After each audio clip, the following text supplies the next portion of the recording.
We first met Vegeta during the Saiyan saga, and most importantly, almost at the beginning of Dragon Ball Z in episode 5, and Dragon Ball Z College episode 3.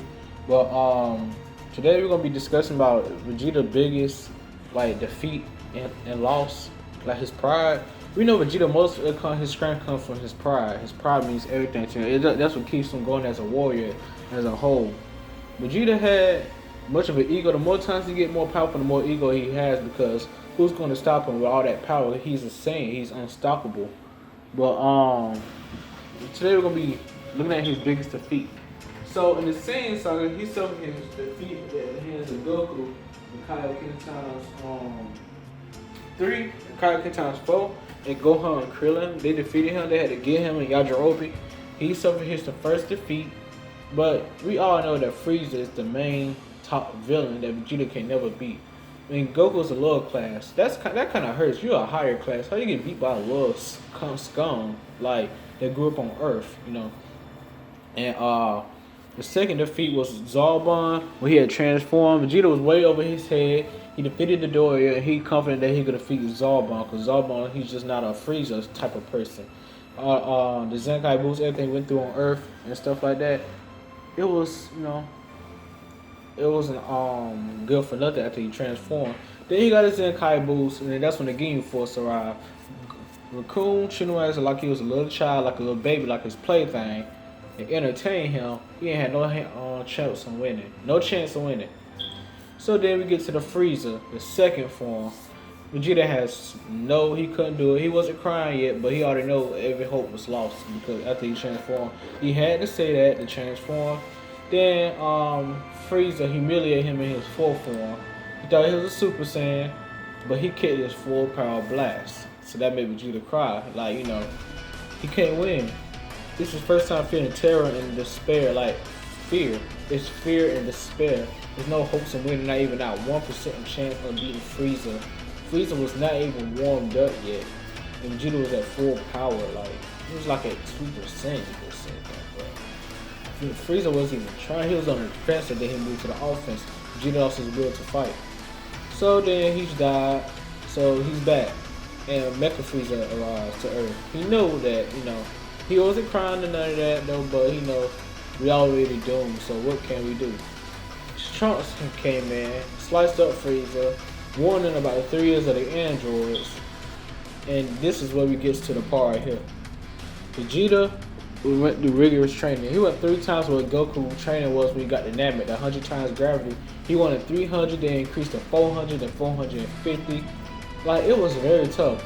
If you weigh 60 kilos or 60 pounds, you weigh 18 tons if you do 300 times gravity. So 18 tons, can you lift that much? Can you, imagine being 18 tons of pounds? It's hard to move. You'll die. You'll freaking die.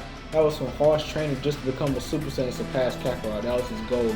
And how he achieved to become a Super Saiyan was towards the anger that, he said he could surpass Kakarot, and he felt that anger, and that made him a Super Saiyan. Like, all that anger, it swelled up, and became a Super Saiyan.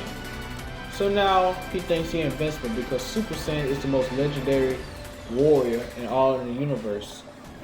Like, that's what Frieza fears, the legendary Super Saiyan in 1,000 years. So Goku was the one to be doing it, his son was able to do it, and he's the third one to do it, and he's the Saiyan Prince. So his ego was 50 times of his base, you could say. 50 times more ego, 50 times more arrogant. So how Vegeta is not going to lose against an android?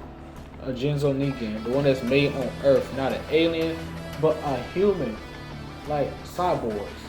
Jinzo Negan, Juhachigo, Junanago, which is 18 and 17. So we get to the fight against a female. So Vegeta was so confident over his head. We don't need Kakarot. Kakarot could just stay in bed, whatever. We already got Vegeta. He's a Super Saiyan. He reached the pinnacle of Saiyan power.